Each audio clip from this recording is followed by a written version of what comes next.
Hello, everyone, and welcome to week 2 of COM 420 Organizational Communication. I spent a lot of time this week at doctor's offices and at Children's Hospital with my son.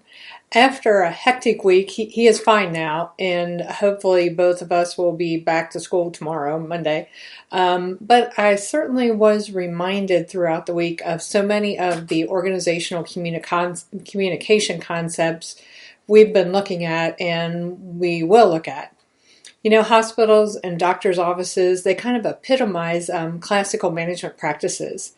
There are clear hierarchies, roles and responsibilities, a wealth of bureaucracy and knowledge is clearly housed in people of authority, while patients and their families almost kind of blindly follow the instructions given them, to register here, sit there, lie down here, wait here, take this pill, roll up your sleeve and give blood.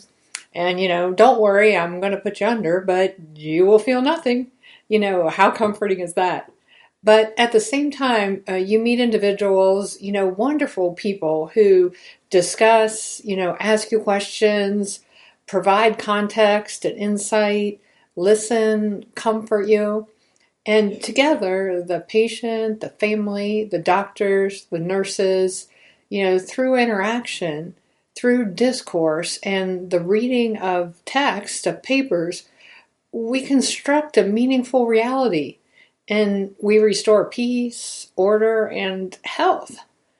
But in the midst of all that, there was kind of this nagging realization of the power structure that's embedded in this entire process. And, as I handed over my credit card to pay the $300 copay, I was kind of confronted with the idea that I was part of a privileged group of people who could afford this experience, this gift of health care.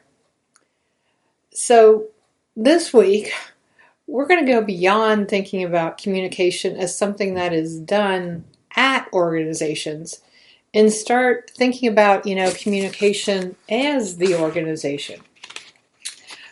Because, without communication, the organization, it really cannot exist.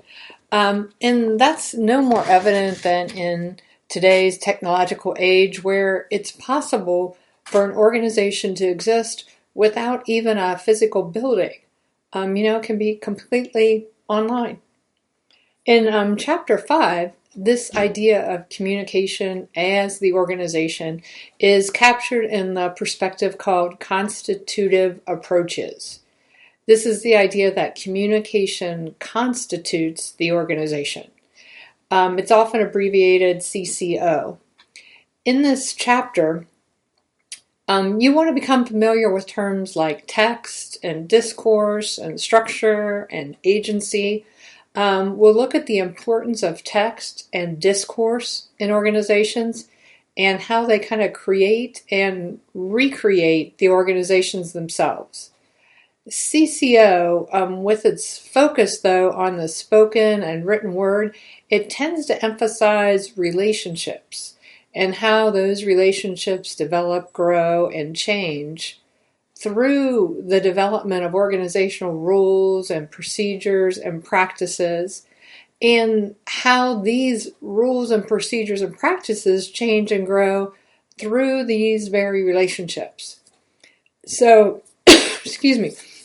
Relationships within the organization and relationships that develop between organizations, these things kind of get highlighted.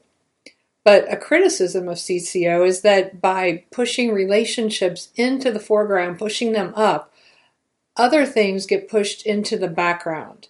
And in Chapter 6, aspects of power and domination at organizations are pushed into the foreground.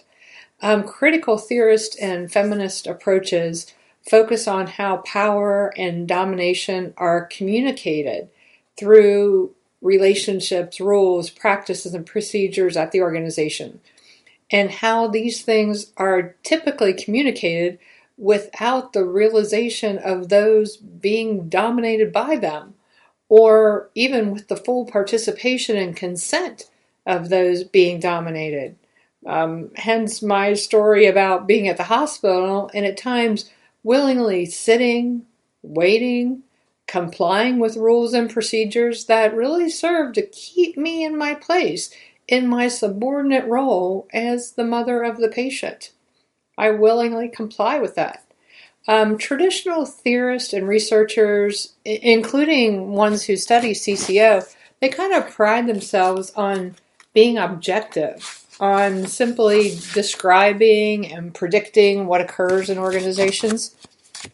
And critical and feminist approaches, they put a value judgment on what occurs in organizations. I think you will find these two chapters particularly interesting because the critical and feminist approaches especially provide, rich material to discuss and to debate organizational issues. But before I close here with this introduction, I need to go over a couple of logistics with you. First, you'll notice that although I noted in the introductory material that there would be VoiceThread lectures with most chapters, I've decided to skip some of these in favor of giving you a chance to view some other interesting materials I've come across that I think will help explain the concepts in the chapters just as well. So there was only one VoiceThread lecture in week 1, and there are none in week 2, and there may be some in the future weeks, but certainly not very many. So the original number of points that you were going to get from VoiceThread lectures will be decreased.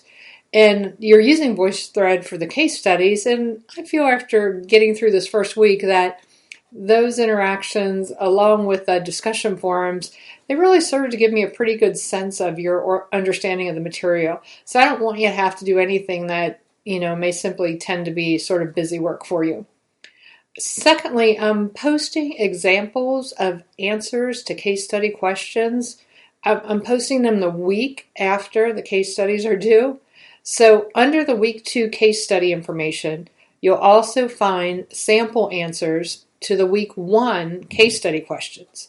And I'm hoping this will help you understand the points you might be receiving on the case study questions, sort of without me having to go into a great deal of explanation on each and every student's grade report. Related to this, also, I have opened everything else under week 2, but I'm holding back a little bit on opening the case study VoiceThread. I'm going to hold back a day or so until I feel confident that everyone who wants to has posted the responses on the case study questions. Of course, if you don't post in a timely manner, and I've already posted the case study answers, I may be unable to give you credit for the prior week's case questions. And again, related to that, I know it might be hard for some of you to answer your case questions by Friday night, but just do the best you can. Since, of course, the idea is to leave time for others to respond to your post. Of course, if you simply can't do it, just try to post by Saturday morning at the latest so others have a chance to respond. And finally, there's a pretty significant typo in the text in Chapter 5 on page 91. There's a quote under the section called Self-Structuring, and it reads, "Self-structuring flow is what distinguishes organizations from groupings such as lunch mobs or mere neighborhoods." Of course, that doesn't make sense. This should read, "Self-structuring flow is what distinguishes organizations from groups such as lynch mobs or mere neighborhoods." It's a very strange typo. It's a pretty important one. And I just never understand how these things kind of get through all the editors. But that one really just jumped out at me, so I had to share it with you.